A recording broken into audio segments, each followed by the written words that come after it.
What's up, Bulls Nation? You found yourselves locked on Bulls. I'm Matt. That's Big Dave. Up ahead on today's show, we still haven't gotten a chance to talk about this yet, so we're talking about it now.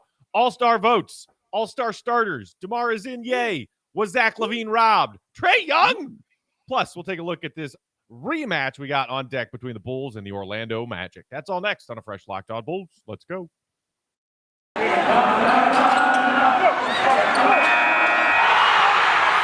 You are Locked On Bulls, your daily podcast on the Chicago Bulls, part of the Locked On Podcast Network, your team every day. Here are your hosts, Matt Peck and Big Dave Watson.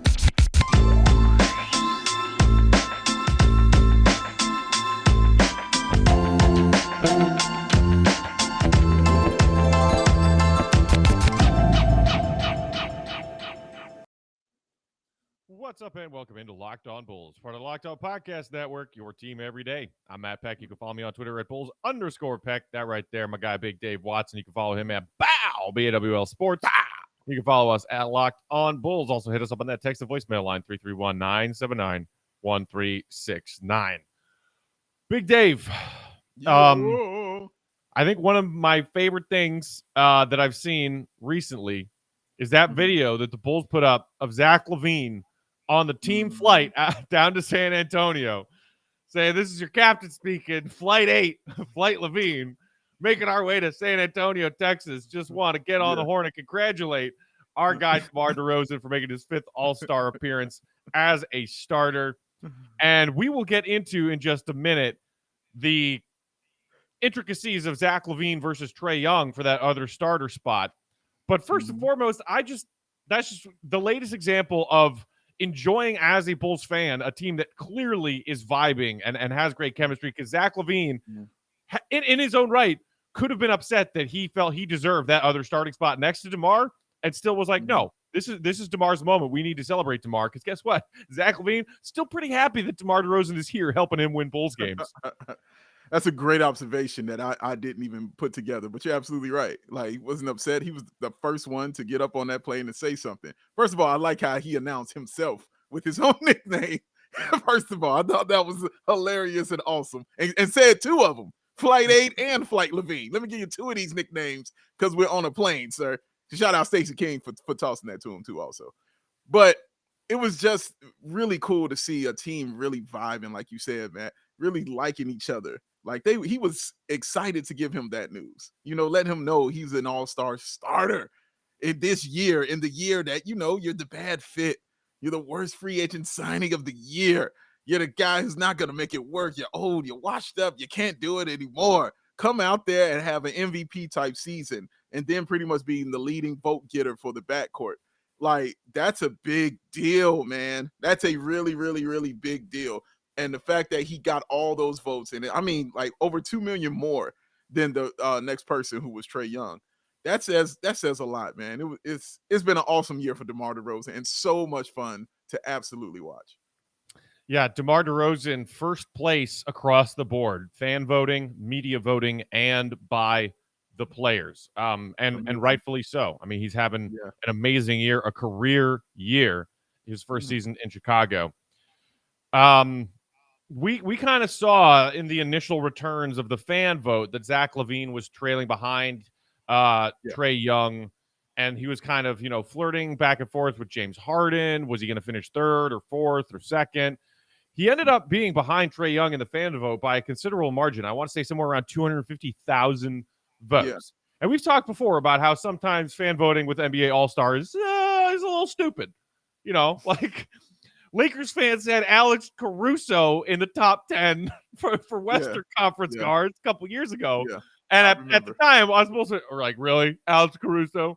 Now, I'm surprised like, didn't have him in the top 10 in voting. Seriously, what are you doing?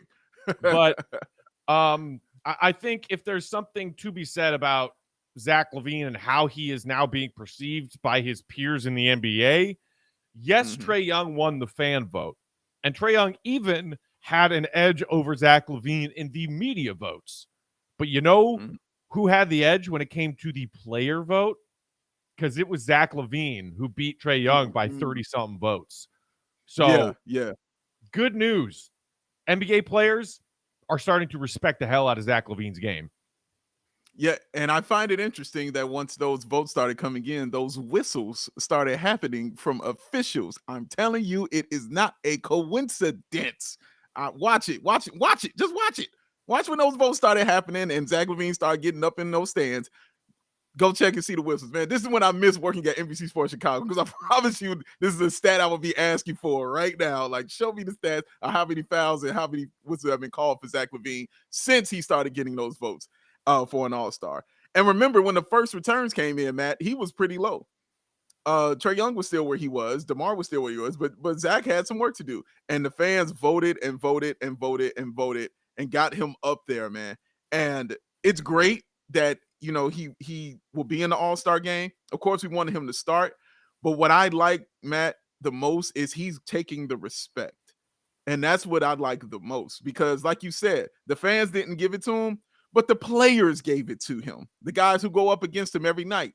The NBA pundits, the talking heads gave it to him. Charles Barkley, first one, was like, no, Zach LaVine should have been the starter. He's the one that should be starting for the All-Star game, not Trae Young. That's a big deal, man. Because remember, TNT used to flame the Chicago Bulls all day long. And rightfully so, because they weren't good. But to get that respect now, you know what I'm saying? After coming off of last year where you were like, yeah, he's an all-star. But now to say this year, no, you're a starter in the all-star game, that has to mean something to Zach to take that respect. Because from what we know from Zach, Matt, respect means something to him. Like getting the respect to his peers, getting respect to those players, that stuff really does mean something to him. So to hear that, I'm sure that had to make him feel pretty good, man. And knowing that he'll be there with DeMar DeRozan, experiencing this weekend with your teammate, he's never had this. You know what I'm saying? Like, he's never really done this before. This has to be a really cool feeling for him going forward. Right. So I believe it's this coming Thursday is when the reserves for each conference's all-star selections will be announced. Would be absolutely shocking to not see Zach LaVine on that list. I would call him a lock to get one of the reserve spots in the East. So, you know, look, the Bulls are bringing two guys to All-Star Weekend. That's great, honestly. And it's interesting that we have seen, at least from the initial returns on who the starters were, that when the results came out, the team currently leading the Eastern Conference and the team currently leading the Western Conference, the Heat and the Suns respectively, had zero all-star starters between them. Wow. So, you know, maybe Jimmy Butler gets a reserve spot in the East. Assuredly, Chris Paul and or Devin Booker will get reserve spots in the West. But the Bulls held the top seed in the East for a while, and they largely did so because of DeMar DeRozan and Zach LaVine. So they will be very well-deserved all-star spots. But I still want to go over these numbers with Trae Young because Trae Young's having a great season. And look, as we sit here today, we're recording this Monday midday. The Hawks are on a roll, man. Yeah, I think they've won 5 straight now, 7 straight. Like, they're cooking. 7. After a lot of people left them for dead, people were talking about them being sellers at the trade deadline. So I do want to take a look at Trae Young's numbers when you put them next to Zach LaVine's. We will do that next. But first, today's episode brought to you by TurboTax. That's right, y'all. It's tax season. People think unusual circumstances mean complicated taxes. But for TurboTax Live experts, that's what makes things interesting. We all have unique lives, whether you invested in crypto for the first time this year, I didn't, own an up-and-coming small business, or are raising rambunctious twins. Luckily, TurboTax has experts who can answer your tax questions, walk you through the whole process, or do your taxes for you from start to finish. I'll take that option, please. They help you get every deduction you deserve, no matter your unique situation. And you can talk to a TurboTax Live expert through your phone or computer from the comfort of your home. TurboTax Live experts are here to help you however you need. And if you need an extra hand your taxes off to them, and they'll just do it all for you. To TurboTax Live experts, an interesting life can mean an even greater refund. And that's what we all want at the end of tax season, right? The biggest refund possible. So visit TurboTax.com to learn more. You do your thing. They've got your taxes. Intuit TurboTax Live. And now, Big Dave, tell the people who's back in the family of Locked On sponsors. You wanted it, people? Well, you got it. It's the return of the Rock Auto. You know it's cold outside, don't you?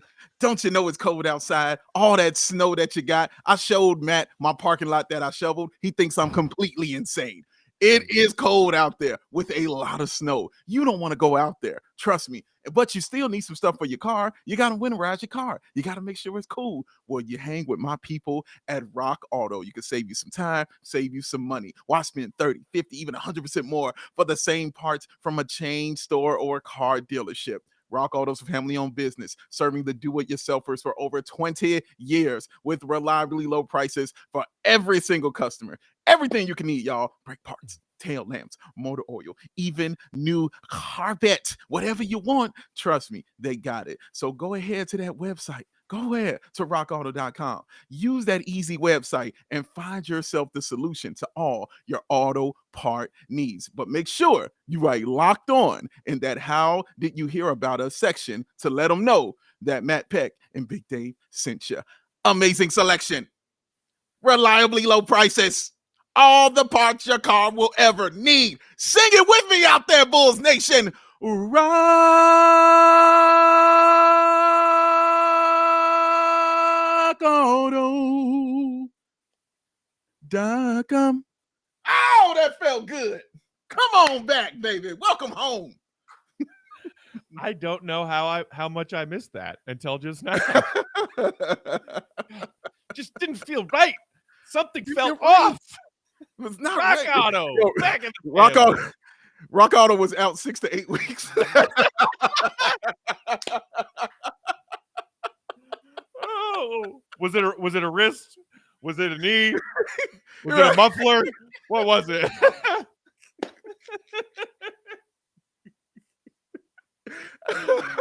All right. Let's get back on track here. All right. Love your Rock Auto. All right. out. Trae Young and Zach LaVine through the numbers. Let's break this down, Dave. In the 21-22 season thus far, Zach LaVine's played 42 games, Trae Young 45. I'm going to go through Zach LaVine's shooting splits and stats, and then I'll do Trae's. Zach LaVine, 48.4% from the field, 39.5% from behind the three-point line, 86.9% from the free throw line, 24.9 points per game, 4.8 boards, 4.3 assists, 0.6 steals, 0.4 blocks. Trae Young, from the field, 45.2. Zach has a 3% edge there. From the three-point line, 37.6. Zach has a 2% edge there. Free throw percentage, a little bit better than Zach at 89.5. 27.7 points per game for Trae. 4.1 boards, 9.3 assists, and a steal per game. So, obviously, Trae, with the 27.7 compared to 24.9 for Zach and the 9.3 dimes, 4.3 for Zach, maybe gives you that edge of, all right, Trae Young's doing a little bit more for his team than Zach LaVine is for his team. What do you think? Does anything stand out to you there, Big Dave, when I rattle off those numbers for Zach and Trae? Oh, first of all, they're both really good. I think that's the first that kind of stood out. Excellent observation. Like, thank you very much. That's why they pay me the big bucks. But man, dude, Trae Young with that, again, averaging those 9 assists, those 9-10 assists. The fact he just continues to do that year after year while also leading the team in scoring at the same time is really just excellent and fascinating to me. Because also, remember, they started changing the rules, for Trae Young. And you saw how it affected guys like James Harden. Trae Young, for some reason, has been able to adapt to it, switch his game, and still put the ball in the bucket. It took him a minute to figure it out, but then he started putting the ball in the bucket, but it didn't hurt his passing, didn't hurt his assist or anything like that. So, yeah, I shout out to him for, no, I'm going to figure it out. I think it has something to do with him being a little guy, Matt, because little guys have always had to change their game and work a little bit harder, you know what I'm saying, to get something. So, shout out to him for being able to adapt. And plus, he's a knockdown three-point shooter. That won't change. That will always never change for him. So, that is another thing that keeps him. But Zach LaVine, man, my God, how many years has this dude been consistently putting up these kind of numbers for these teams? It's more magnified now for people, obviously, because, he's good. But because the team's good. But my God, it's not new, him being this awesome. watching him put up these numbers is just, I think the efficiency is a little bit better, and it's the fact he's playing a little better defense. And when I say little bit, I'm just saying because they're winning. You know what I'm saying? So I look at it a little bit differently, and I know he's not the main focal point of the offense anymore. He's definitely, it's 51-49, but in the fourth quarter, you're more so leaning towards DeMar. That's kind of what I mean by that. Right. But when it comes down to it, I think fans just love Trae Young, rightfully so, and I understand. And Trae Young is clearing away the best player on the team of Atlanta. He's their number 1, 2, 3, and 3. Like, he's the one for them. And I think that's kind of what gets him the edge in the fan voting. I wanted Zach to start. It's a great story, to see him and DeMar be the starting backcourt, especially with them, leading the East up until recently because of the injuries. Right. I'm not upset that Trae Young is the starter. I'm really not, because it's not shocking to me. I understand the losing is what people see, but I remember when he got all-star starter, when I was arguing this with John Sabine when we were doing Outsiders, and he was saying how come he gets that, and Luka didn't. And I'm like, it's a fan vote, like it's what the fans want. They want the stars. They feel Trae Young's the star. It's what the fans want. So I don't have an issue with him being the starter, man, but both deserving in my opinion. Yeah, I mean, how many wins does your team have argument, right? And that's one that Bulls fans are familiar with, because when we were watching the Bulls slog through the 1920 season, with he who must not be named leading the charge, Zach LaVine was putting up nasty numbers. And there were a couple of other guards in the East that were not as impressively as Zach statistically, but everybody said, well, their team has more wins. Well, they're doing more for a team that's actually a team and winning and not languishing in the bottom of the standings. Now, this season, you kind of have the flip scenario where Zach's stats aren't quite as impressive as Trae Young's, but Zach LaVine is 1B on a team that's a half game back of the top seed in the East. Yes. Meanwhile, when those starter all-stars were announced, what that was last Thursday now, Atlanta was just now getting into this, what is now, as of today, a 7-game winning streak. But at that time, they were 21-25 when those all-star starters were announced. 21-25, and kind of bouncing back and forth between the final play-in spot and outside of the play-in looking up. True. So how is it? I'm just throwing that question. How is it that a guy on a team that is 4 games under 500 and not even in the play-in picture can be an all-star starter, when we heard the same argument against Zach a couple years ago? Yeah, if people are using that argument against Zach, and I wasn't, but you're going to have to speak loud. You know what I'm saying? Because you got to speak loud on that one, man, because Matt's absolutely right. Like, I remember when people were saying that stuff. Well, he's on the losing team. He can't be an all-star. I'm like, but it's a fan vote. The fans are going to vote the starters. But if you're playing that elite, there should be a spot for you, you know what I'm saying, on the team. Andrew Wiggins is an all-star starter. Come on. You know what I'm saying? Like, you know what I'm saying? Come on, man. That's crazy. How he got that over Devin Booker is insane. Like, that's just crazy. All right, Wiggins. I'm happy he got it. Shout out to him for being an all-star starter, but he's not. Right. Come on, stop it. Other interesting, go ahead. Oh, no, please go ahead. You got it. Well, I was just going to say the other interesting wrinkle to this, Dave, is that the NBA decided to classify DeMar DeRozan as a guard. Yeah. When for plenty of his career in Toronto, he was seen as, a 2 guard. In San Antonio, he was kind of like playing a point guard, but a point forward. And so this season, they're like, DeMar DeRozan? Yeah, G. Put a G next to his name. How many minutes of guard has DeMar actually played? He's either been this team's small forward or power forward for the majority of his minutes so far this season. And it's hard to put him and Zach LaVine both in that category. But if you shift DeMar DeRozan over to the group of bigs, forward/centers, is he beating out any of Embiid, Giannis, and Durant for those 3 spots? Because everybody pretty much called those a lock. East front court in the all-star starting spots, boom, boom, boom, those 3. As great as DeMar has been, does he edge out any of those 3 to then make room for Zach as the other starting guard next to Trae Young? It's it's a hypothetical universe. We'll never know the answer to that. But a lot of people were kind of like, why are you calling DeMar DeRozan a guard? Yeah. So he could be a starter in the All-Star game. That's why they call him a guard. I'm okay That's a with short and simple answer. Yeah, no, we're all right with it. I'm just saying that if people are asking that question, that is the answer, because you're right. He's not starting over Kevin Durant. The front court was too packed for him to be starting over any of those guys. Okay. But starting at guard, yeah, he got a shot and he had a chance to get in there, and he definitely got in there. So that's why he's at the guard. But forward, that's a log jam, buddy. And like you said, they just call that front court now. It's not by position, it's positionless. So those three names are going. You know what I'm saying? Like, those are the people who are ahead of him in like MVP voting. You know what I'm saying? So of course they're going to get that run. That's just what it's going to be. But he's in. That's why he's got that G next to him, guys. So yes. I mean, it's interesting when you look at, and this is the last thing, and then we'll move on to Bulls Magic preview. When you look at Zach LaVine's numbers next to DeMar DeRozan's numbers, while also knowing Trae Young's numbers, because I went through Zach's numbers before, it was like 24.9 and then 4 point whatever assists, 4 point whatever board. DeMar DeRozan is right there next to Zach LaVine, a little bit higher, 26.4 points per game, 5 even on assists and rebounds, 5.0, 5.0.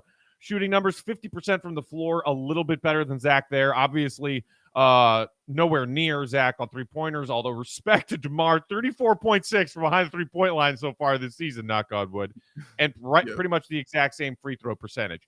So 1.5 more points per game than Zach LaVine, and very similar shooting numbers, and very similar assists and rebounds. And they are 1A and 1B and flip the A and the B on any given night. And they are the guys on a team that has 31 wins and flirting with the top seed in the East. So it's like one of those guys was mile ahead of everyone, DeMar, runaway winner for the most votes among Eastern Conference guards, media, fans, and players. For Zach to be so far behind that and behind Trae Young, when he's doing almost exactly what DeMar DeRozan is doing on one of the best teams in the conference. That's the part that has me just a little curious to be like, why is it just the 2 buzzer beaters that happened on New Year's Eve and New Year's Day? Like, is that it? That helped. It didn't hurt. It didn't hurt at all. Didn't hurt at all, man. Didn't hurt. I'm at a loss. All right, breathe. It's all right. It's all right. You got your all-star starter. Zach LaVine is going to be in there as well. Like, this is a good thing. And then we'll see. You know what I mean? It's just going to be awesome. Both of them going to be there, singing, me, just me and you, so happy together. Like, they're going to be walking arm in arm in, man. It's going to be cool, man. Who knows? They might show up at the dunk contest together. It might do stuff. Like, anything can happen, Matt. This is all good stuff, man. This is all good stuff. Yeah. I'm just salty about Trae Young. Trae Young alone. All right, like we said, we want to touch on this Bulls Magic rematch we got on deck for Tuesday night. Before that, though, Big Dave, tell the people about all the fun they should be having at Bet Online. Oh, you know what? Football season is coming to a close, ladies and gentlemen.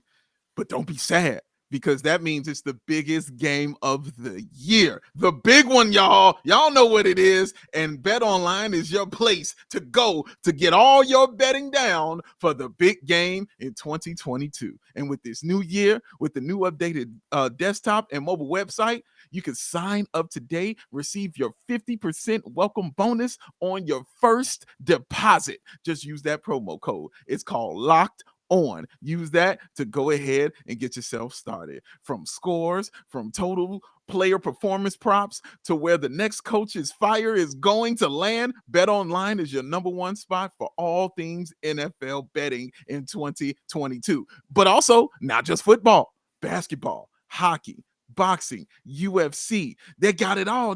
And all the UFC odd coverages. It's the best in the business, y'all. From sports right on down to them favorite Vegas casino games. Bet Online is your number one online wagering destination. It's the fastest and easiest way to wager all your favorite sports and play your favorite games. Bet Online, where the game starts. Sports. All right, moving along on this Tuesday episode, looking ahead to Bulls Magic rematch. Before that, this just came across my Twitter feed, and I just want to tell you about it, Dave, because it's awesome and hilarious. This just came out. Nikola Jokic in the month of January. 425 points, 211 rebounds, 144 assists. The first NBA player to record at least 400 points, 200 boards, and 100 assists in a calendar month since Kareem in 1976. And some people still don't see this man as an MVP. My goodness. Right here. Right here. This is where you put it, Bulls fan. Right here. I see you on Twitter. Come on, y'all. Come on. This dude's insane. This dude's insane. This dude's insane, man. That's it, Matt. That is an insane stat. First of all, he put up the first stat line that you've never seen in NBA history. And then he ties who arguably the greatest player in NBA history for something that's never been done before. It's insane, dog. Bonkers. Insane. Speaking of Nicolas, the Bulls playing Vooch's old team again on Tuesday night. Bulls hosting the Magic. And this is a revenge game for the Bulls, Dave. The Bulls got blown out 114-95 back on January 23rd to Orlando. That was the last game the Bulls played before the returns of Zach LaVine and Javonte Green. And we have seen just how much those two guys have each, in their own ways, helped the Bulls since their returns. But this was a game where DeMar DeRozan put up 41 points and looked around and was like, anyone? Bueller? Bueller? No? All right, cool. I'm going to take off the fourth quarter and then tomorrow night. Because that ain't pretty. And look, credit to this Orlando team, Dave. They've started to string some wins together recently, not just this win against us a week and a half ago. They beat Luka and the Mavs on Sunday. That was their second straight win. It was their third win in 4 games. And they are doing this with a very balanced offensive attack. They had 4 starters and 3 bench guys in double figures against us back on Jan 23. They just did the same exact thing to the Mavs in that recent victory on Sunday. Whereas the Bulls, it was DeMar and Kobe did chip in a little bit, but the Bulls bench did nothing. So I don't know about you, but that's what I'll be looking at now that we do have a few more pieces back. Can the Bulls get some more production from their bench? Because the Orlando bench kicked their butt. Yeah, and the other thing about that game, Matt, that also signaled the return of Zach LaVine and Javonte Green immediately. I'm telling you, they were going to wait to come back, when they got back from OKC. After that game, they were like, guys, we're on our way. we're on our way. You know what I'm saying? Like, we see it. We're on our way. We're on the next plane to Oklahoma City. Okay? That was an important game. They saw it. They didn't like it either. I promise you. They didn't like the crap talking that was going on. They didn't like Suggs doing all this on his jersey. They didn't like none of that was going on, man. So that's what I'm going to be interested in seeing. How much they take that personally. I expect them to take it very personally because I took it personally because I don't like that when losing teams out here talking crazy to you like that. That's crazy to me. But Orlando's one of those good, bad teams. You know what I'm saying? They got that young talent. You see the skills that they have. I wasn't even high on Wagner coming in, on Franz Wagner. I wasn't even high on him, man. I was like, you know what? He's all right. He's doing stuff. I'm watching his game. I'm like, yeah, he's doing a little bit. He's cool. Especially knowing that pick came from us in the Vooch trade. Yeah, Bulls fans had to be curious to be like, all right, well, what did that pick turn into? Because it'll help inform my decision on whether or not I liked that trade. And I'm sure they hate it now. They're like, no, we're gonna hurt that. But after I saw, but then I'm watching him, man. I'm like seeing his moves, and I'm like, oh no, they'll catch up to that. NBA will catch up to that. And then I found out he was 6'11". And then I said, oh my God, what? You know what? I take everything back. This dude is going to be a complete monster. I thought he was shorter than that. He is 6'11" doing this. He is going to be a stud. This dude is going to be a beast, man. So they're big, you know what I'm saying? They're athletic and they're young. That's a ill combination, man. And Wendell finally listened to John Sabine. Got himself some glasses. And now he's like, oh my God. The basketball isn't blue. The whole time I was confused. All right. I'm sorry, guys. I didn't know. I didn't know. And now he looks like a whole different human being now that he got some glasses on and now he can see, and he looks like a better player. He's putting up kind of the same numbers. I believe he's at 13 and 10, if I'm not mistaken, that he's putting up, maybe 14 and 10. Classic Wendell. He's averaging 13.3 and 10.1. Yeah, so as good as he's looking, it's still a Wendell stat line. You know what I'm saying? You're putting that up, but he's looking good. I'm not taking that away from him. He looks good. He looks much more competent, and I think being in Orlando, the ball a little more competently too. Yeah, very much so, very much so. But I think being in Orlando and not having that much weight on him anymore, you know what I'm saying, that he had in Chicago, because when you come to those bigger markets, it's more weight on you. In Orlando, the only weight is the mouse. So you're okay. You'll be all right down there. But yeah, Bamba and the meth is gators. cool. You can't forget the meth gators, Dave. Stop. But bottom line, man, they got a solid team, man. Suggs and Cole Anthony and those guys, they have a good, young, solid team with some size. They should be very good in the future.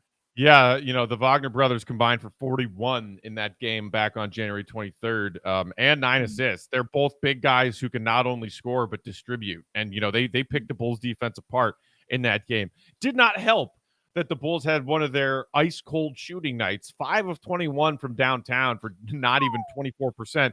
And the worst offenders there, that was the night when Kobe went 1 for 7, Vooch 2 for 8. So your starting center and your starting point guard combined to go 3 of 15 from downtown. That was the Vooch game, right? When all of the Vooch haters were like, I've had enough. This is garbage. and Vooch, to his credit, after that game was like, unacceptable, was very inward looking and knowing he needed to be better. And then what happened after that game against the Magic in this last string of 3 or 4 games since then? Look at Vooch's numbers. He's taking fewer threes. He's going to work in the paint, and his field goal numbers are efficient. Knock on wood. Let's keep that going. Because what do you bet? Vooch wants to keep that positive momentum that he's built over these last few games and really build upon it and get a little payback for how poorly he played against his old team. Like, you got to assume that Vooch is out for blood in this game. Oh, you have to. I mean, this guy has a lot of pride. Like, we saw it earlier in the season when he was struggling, man. This dude has a lot of pride. He's not a guy who just playing bad and he walks away. Like DeMar told you, like, dude, we see the work he puts in. We know how hard this dude works to be as good as he is at playing this game of basketball, being as elite as he's been at playing this game of basketball. So to play against your former team at the place that, you were at for the past 10 years, I'm talking about in Orlando, and you out there and you put on that kind of performance, that wears at you. That eats at you. This game means something to him, and I'm telling you it means something to Zach, and I'm telling you it means something to Javonte Green. They saw all those things. Javonte Green, Matt, is the key for me on this one, because now I got me a mini goon out there. You know what I'm saying? Because when Suggs is out there trying to, boast and do the robot, and Wagner's out here pushing on DeMar, I got me a mini goon out here like, hey, man, I got him. I'm D'ing him up. Yeah, I got him. You know what I'm saying? He's my man now. I'm in your chest. You know what I'm saying? And it makes guys' defense better, because I'm telling you, Ayo's defense has gotten it's already good. I'm just saying it's gotten a little bit more aggressive now that Javonte Green is there too, because the defense is contagious for these players, man. So I can't wait to see Javonte out here against them. I mean, when you think about that Magic offense and the guys who handle the ball the most, it's their 2 starters in the backcourt, Cole Anthony and Jalen Suggs, and it's the Twin Towers. It's the Wagner brothers, who do a lot of operating and ball handling in different pick and roll sets and pick and pop sets. And like, the Bulls just laid back and let them do whatever they wanted to offensively. Each of those 4 guys, who are the primary ball handlers for Orlando, only had 1 turnover apiece. They basically just did whatever they wanted to do. Enter Javonte Green, and the other 4 Javonte Greens, as Stacey loves to say, cause some havoc. Do not let Orlando get that comfortable, because it's interesting that that's kind of been a flip problem for the Bulls on both ends of the floor in this recent stretch, with no Lonzo, no Caruso. Not only have the Bulls experienced trouble getting into their offensive sets, especially when their opponents kind of ramp things up defensively a little bit, they're also guilty of letting their opponents get way too comfortable and quickly into their offensive sets that they want with very little resistance. It's a problem on both ends for the Bulls right now, Dave. No, you're absolutely right with that, Matt. And that comes with, not having that guy out there to set the tone for you defensively and offensively. And again, that's where we miss Alonzo so much, because he could, and Caruso, where we miss those guys. They will return, though, guys. They will return. I need to keep saying that to you. But again, this is why Javonte and Ayo are going to be so important in this game and going forward, because those are the two guys who could set the tone on both ends of the floor. You can ask Ayo to set the tone on the offensive end in the half court. You can ask Javonte to set the tone for you on the defensive end, but they can both do both, because we saw the last game, Javonte set the tone offensively early on for the Chicago Bulls, scoring the first 7 of their 13, but also set it defensively, like I said, running through those picks that Nurkic was trying to set. You know what I mean? So you can set a tone on both ends, probably not as, elaborate and broad, as Lonzo and Caruso do, but you can still do that, and the team picks up on that. Now, also, Matt, you talked about the bench. You said how trash the bench was against that. Whew. Yeah, we looking at y'all too, because it is completely necessary. The difference this time, Matt, we got Kobe back to where we both believe he is at his best, and that's coming in off the bench. So, and he's fine. He came out of that slump right at the right time. And so now we're going to need him to continue on doing what he does, to give us that punch scoring wise off the bench. And Tony Bradley, feel free to continue being that good. Feel free to continue to be what you were in this last game. Don't change a thing. Have at that, man. That's going to be important against a team with that much size. You know what I'm saying? And that much length. He's going to be important, man. Bulls bench outscored by Orlando's reserves 51-10 in that most recent meeting. Let's see if we can improve upon that spread, shall we? That's it for today. Thanks as always for listening, y'all. Subscribe to us on YouTube if you aren't already. And if you did watch this video episode on YouTube and enjoyed it, hit that thumbs up button. It looks like this. We'd appreciate it.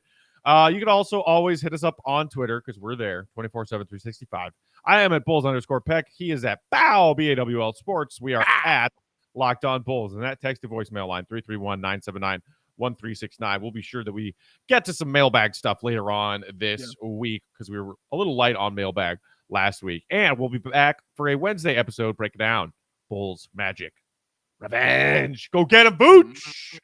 Shake harder, boy. For Big Dave, I'm Matt. Rock Auto's back, baby! Peace out.